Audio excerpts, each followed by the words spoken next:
Waalaikumsalam warahmatullahi wabarakatuh.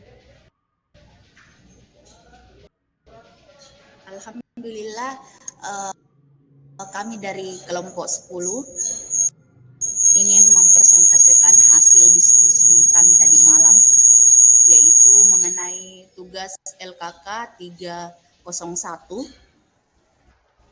Jadi perkenalkan, nama saya Rosida sebagai moderator, dan langsung saja kita bacakan hasil diskusi kami yang dibacakan oleh Pak Ahmad Abrar. Dipersilakan dengan hormat.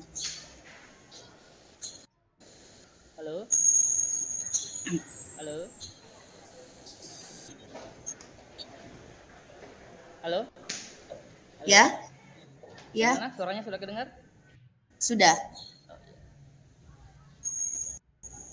Baiklah Bapak Ibu, saya akan memaparkan hasil diskusi kami semalam. Waktu diskusi itu Selasa 13 Desember 2022 pukul 20.25 sampai 21.45. Lokasi kami berdiskusi di Google Meet. Persamaan dan perbedaan yang penting sebelum dicapai kesepakatan pemahaman. Persamaan yang pertama, di awal pertemuan anggota kelompok masih kebingungan dengan tugas-tugas pada modul. Kedua, anggota kelompok sudah memiliki persamaan persepsi tentang HOTS, bahwa keterampilan berpikir kritis dapat dilatih melalui soal. HOTS tidak hanya MOTS dan LOTS. Ketiga, hal yang urgen dilakukan adalah guru yang terlebih dahulu memiliki keterampilan untuk membuat soal HOTS, dan ini yang akan kami agendakan dalam kegiatan MGMP. Perbedaan pemilihan elemen yang akan dibahas pada LK selanjutnya dan pemilihan kata kerja operasional. Hal menarik dalam diskusi kelompok kami, anggota kelompok saling memberi semangat karena sama-sama kelelahan karena aktivitas yang padat. Diskusi berjalan dengan santai, namun karena terkendala hujan deras semalam sehingga diskusi harus kami akhiri karena audionya tidak jelas. Jadi ini kami di sini semalam ini hujan deras, makanya audionya kurang jelas. Akhirnya kami akhiri. Kesimpulan pemahaman kelompok, kemampuan berpikir tingkat tinggi mencakup kemampuan untuk memecahkan masalah atau problem solving. Keterampilan berpikir kritis atau critical thinking, berpikir kreatif atau creative thinking, kemampuan berargumen, reasoning, dan kemampuan mengambil keputusan atau decision making. Kemampuan berpikir tingkat tinggi merupakan salah satu kompetensi penting yang wajib dimiliki oleh setiap siswa. Jadi inilah hasil diskusi dari kelompok 10. Saya kembalikan ke moderator. Silakan. Ya, terima kasih Pak Abrar. Oke, mungkin ada Bapak Ibu yang ingin bertanya mengenai paparan yang ditampilkan dari kelompok 10. Mungkin Ibu moderator ingin menyampaikan atau melengkapi hasil diskusi kami. Baik, ada lagi yang dari yang lain, teman-teman yang lain? Ya.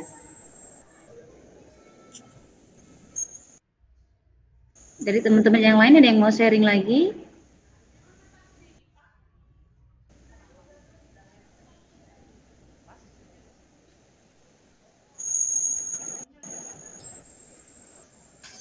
Oke. Sebentar, saya tutup pintu sebentar ya Bapak Ibu.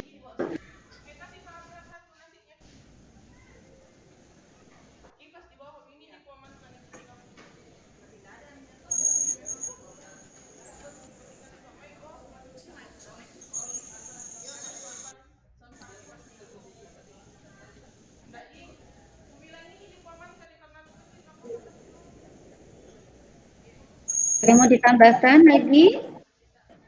Izin sedikit Bu. Oke, boleh Pak Edi.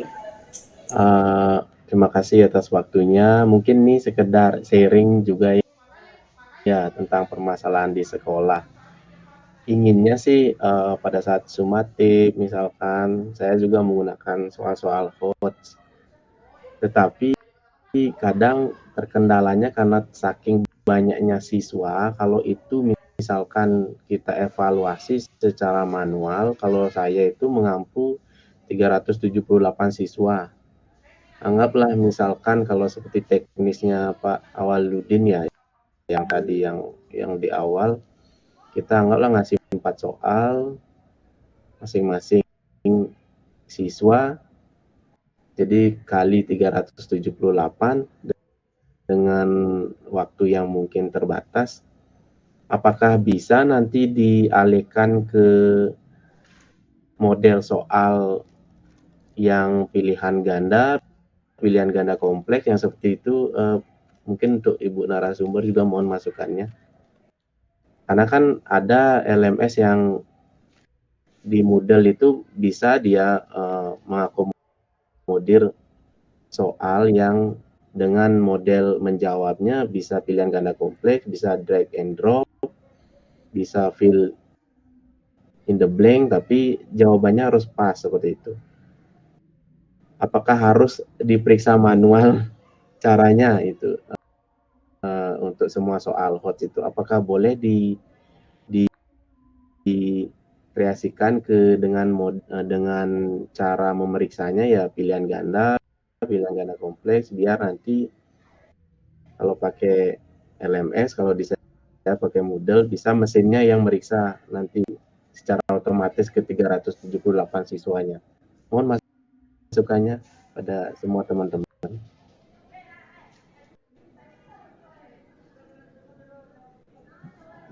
Ya, ada yang mau beri tanggapan dulu, kelompok 10?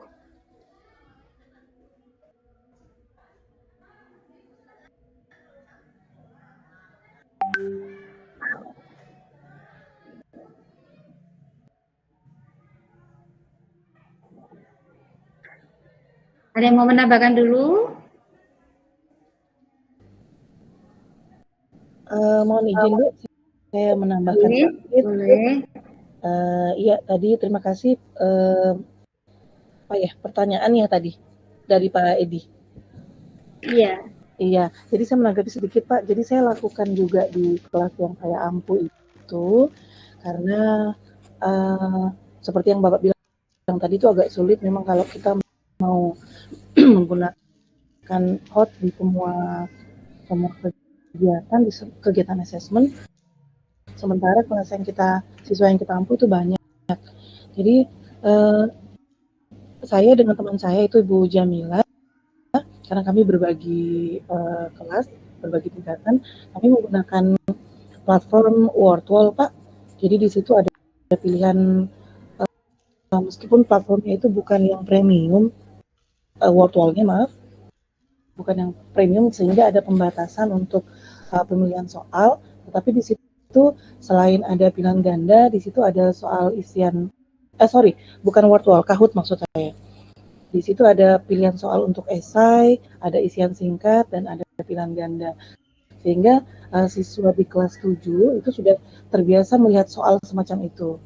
Itu kami lakukan sejak sekarang tahun ketiga Pak, di sekolah kami itu informatika.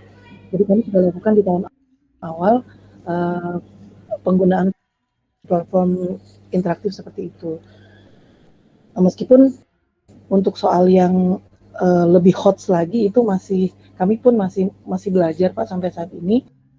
Makanya tadi saya tertarik melihat contoh asesmen diagnostik Ibu narasumber itu saya sendiri, oh iya ya kenapa enggak buat seperti ini gitu, karena terus terang Bu di sekolah kami di tahun setelah penerimaan peserta didik baru kemarin itu kami baru disampaikan tuh dari pengawas bahwa yang harus dilakukan itu asesmen diagnostik dulu, sehingga sementara jadwal pelajaran itu sudah dibagi Pak, sudah dirilis. Jadi sepertinya tidak ada waktu lagi untuk melakukan asesmen di awal. Jadi yang kami lakukan dengan Bu Jamila dan teman-teman di MGMP kota kami, termasuk Pak Abrar dengan Ibu Yurlin dan Bu Rosida, itu kami melakukan sembari berjalan, Bu. Jadi sembari berjalan kami memberikan materi, di situ juga kami lakukan asesmen, namun ya tidak seperti asesmen diagnostik tadi punya Ibu Bu Erna gitu. Jadi saya mungkin nanti di semester depan, Bu, saya mau buat seperti itu. Jadi saya ada bahan yang lebih lebih menarik juga selain diagnostik awal yang saya lakukan ini seperti hanya berupa catatan, Bu. Hanya seperti itu untuk pemetaan saja bagi saya pribadi bahwa siswa ini sama sekali belum memiliki pengetahuan dasar, kemudian ada siswa yang middle, ada siswa yang memang sudah memiliki pengetahuan tentang komputer. Jadi seperti itu barangkali Pak Edi. Jika ada teman kelompok lain yang ingin menanggapi, silahkan Bu. Pak. Boleh saya tambahkan sedikit?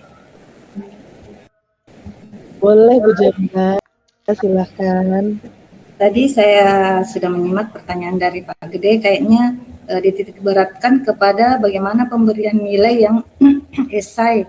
Karena memberatkan kalau 300 siswa kita mau periksa satu-satu ya Pak ya. Jadi untuk pertanyaan atau soal esai itu kami berikan pada saat berlangsungnya PBM di dalam kelas. Jadi kita bisa langsung menilai siswa itu. Apakah kita berikan tugasnya itu secara individual atau per kelompok, mereka presentasikan, kemudian kita di situ bisa menilai kemampuan siswa. Nah, dari situ kemudian untuk sumatifnya seperti yang tadi itu tentunya kita langsung berikan saja yang soal pilihan ganda, yang HOTS ya, tentunya tetap HOTS pilihan ganda. Nah, di situ kan memudahkan kita, tinggal diakumulasi nilai-nilai dari hariannya dengan sumatifnya. Saya kira seperti itu Pak Gede.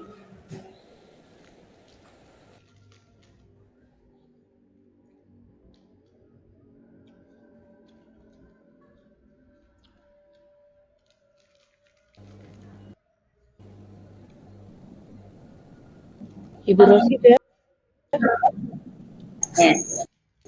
Ya, mohon aku ada ting-tong-ting-tongnya kenceng menurut saya.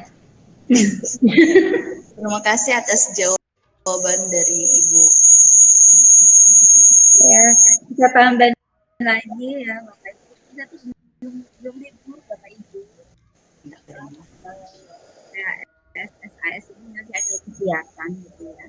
Yang kelas 8 ke Bali, Bapak Ibu, anak-anak saya sedang piknik ke Bali, saya jaga sekolah. Kandang ya Bu. Iya, kelas 7, kelas 9 masih di sekolah, gitu, masih di kegiatan harinya dan motivasi. Tadi yang saya sampaikan Pak Edi, memang Pak, ya tadi yang saya sampaikan di tempat kami, sekolah kami itu wajib Pak harus membuat soal HOTS tadi bentuknya. Nah, karena LMS yang digunakan di sekolah kami ini khusus gitu ya, yang ada di sekolah gitu, jadi ketika ujian sama Pak, kalau IC ya kita ngoreksinya manual ya, IC-nya itu dikoreksi satu-satu. Kalau ada soal ya drag and drop ada, betul salah juga ada, pilihan ganda kompleks ada. Nah itu tadi Pak, jadi di tempat kami soal-soalnya harus seperti itu. Misalnya dalam 25 soal itu saya akan pilihan ganda berapa, pilihan ganda kompleksnya berapa, IC berapa, menjodohkan berapa, betul salahnya berapa. Seperti itu Pak. Jadi kalau misalnya Bapak Ibu kok belum misalnya dulu saya kok belum pakai aplikasi ya Bu, kan pakai apa misalnya kertas gitu ya, masih paper ya nggak apa-apa Bapak Ibu, tetap aja di lembar uraiannya itu nanti kan disesuaikan ya Bapak Ibu. Misal soalnya nggak ngacak aja, soal nomor 1 jawabannya apa, di lembar jawabannya itu disesuaikan dengan soalnya. Kalau misalnya Bapak Ibu mengerjakan di form misalnya ya Bapak Ibu di capture aja gambarnya, dijodohkan. Jadi kita kayak nulis pilihan gandanya itu loh Bapak Ibu, misal ini sama ini sama ini, dia milih yang mana. Itu salah satu cara untuk mengakalinya seperti itu Bapak Ibu. Mengakalinya, karena kan tidak semua aplikasi atau platform itu bisa ya digunakan. Jadi paling tidak anak-anak sudah mulai terbiasa untuk mengerjakan soal-soal yang seperti itu. Memang kalau IC itu repotnya di kita ya Bapak Ibu. Coba kalau kita ngajar aja Bapak Ibu, soal praktek aja. Itu kita kan harus ngoreksinya kan juga manual kan Bu. Anak-anak kalau misalnya saya minta untuk membuat poster dan sebagainya gitu, saya nggak mau membuka ininya Bu, tidak mau membuka hasilnya. Tapi menemuin Bu, penuh itu kalau dibuka itu penuh. Saya selalu minta linknya aja Kak, yang dikirimkan linknya aja. Sekalinya saya membuka link, saya sudah bisa membuka yang lainnya Bu. Kayak kemarin anak-anak kelas 8 ini ujiannya kan scratch Bu.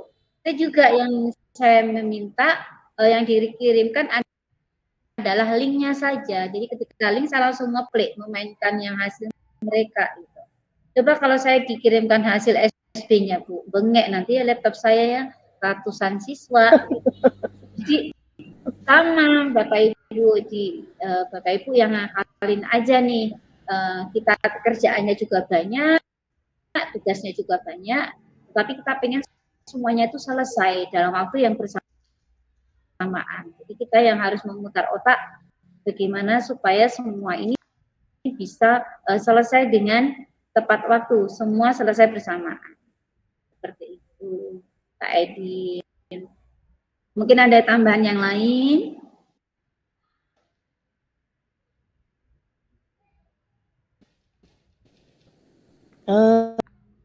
Saya mau bertanya sih sebenarnya Bu, minta tips dari Ibu dan teman-teman yang lain.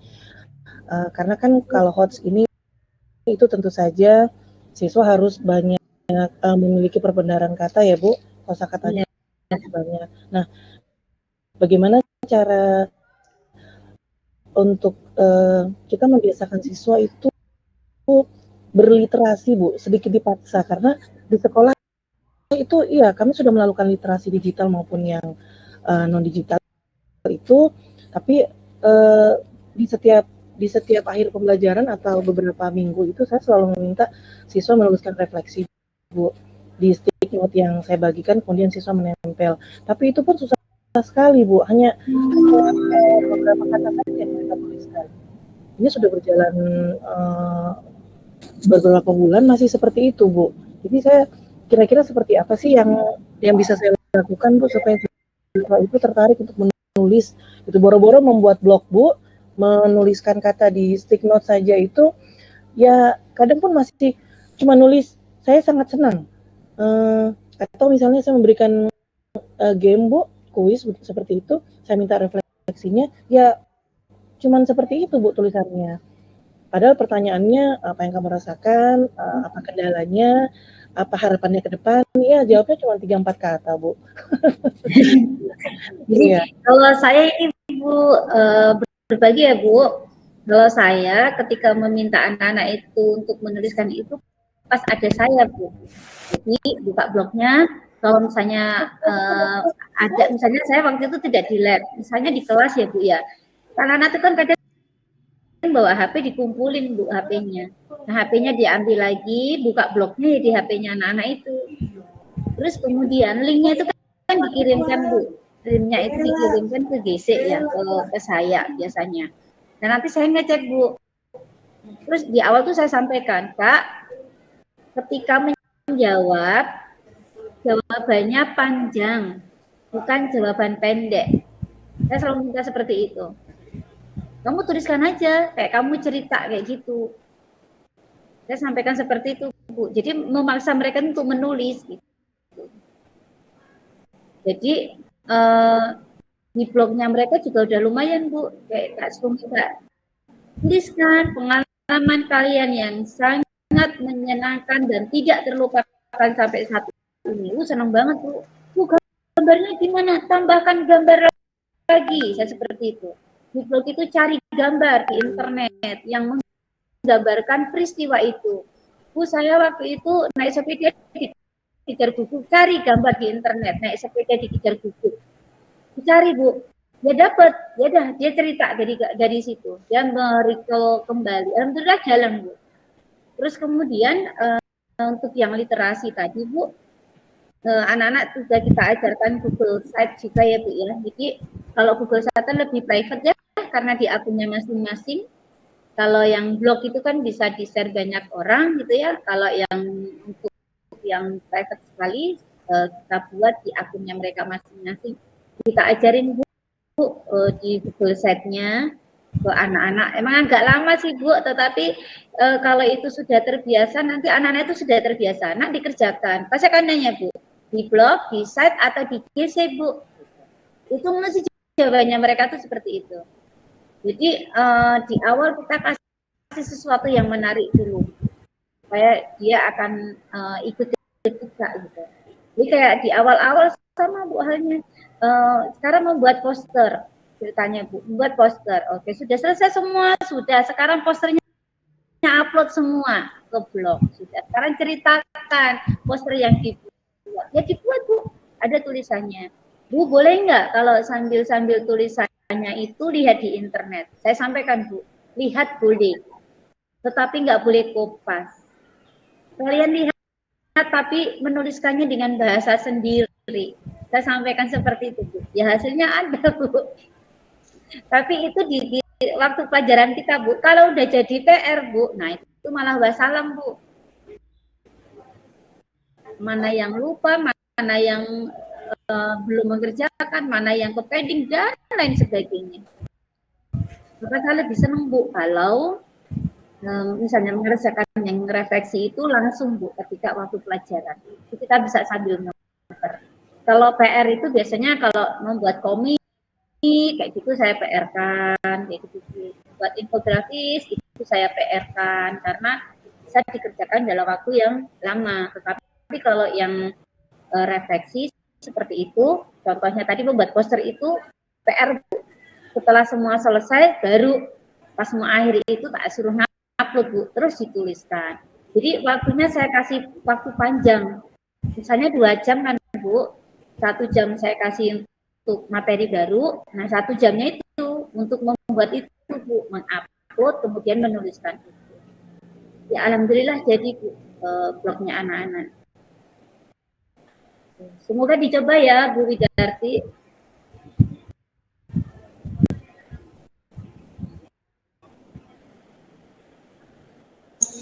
Iya. Ada lagi? Masih ada lagi yang ingin bertanya atau Nambahkan sedikit aja. kan? Boleh. Mungkin sharing juga, saya beberapa kali kesempatan juga masalah refleksi ya.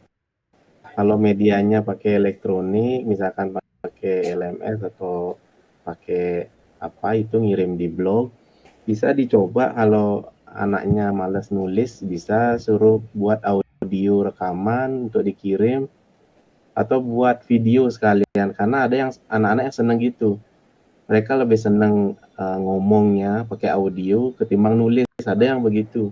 Ada yang seneng nulis tapi ngomong nggak begitu dia gitu. Jadi dia dalam bentuk teks, tulisan, ataupun dia nulis di kertas, di foto, dikirim, bisa juga kayak gitu.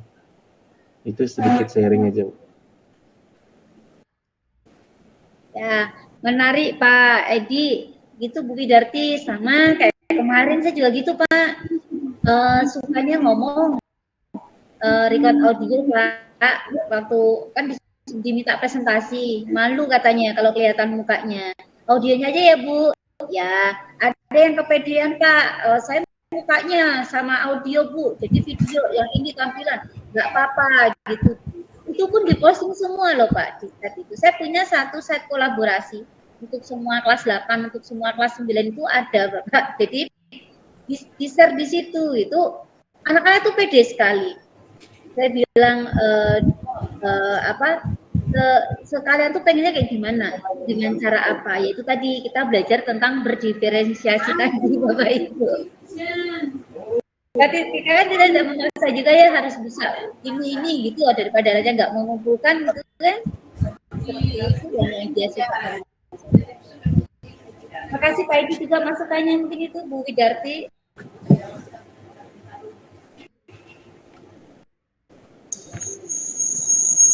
Ya, itulah hasil diskusi kami dari kelompok 10 yang terdiri dari Nimade Swandani dari SMPN 1 Bang Muli. Hah? Terdiri Mau apa? Nih. Rosida, atas nama Rosida dari SMPN 8 Palopo. Widarti dari SMPN 8 Palopo, dari SMP 3 Palopo. Yurlin Sariri dari SMPN 8 Palopo dan Ahmad Abrar dari SMPN 4 Palopo. Sekian dari hasil diskusi hasil paparan kami. Saya akan menutup membacakan satu pantun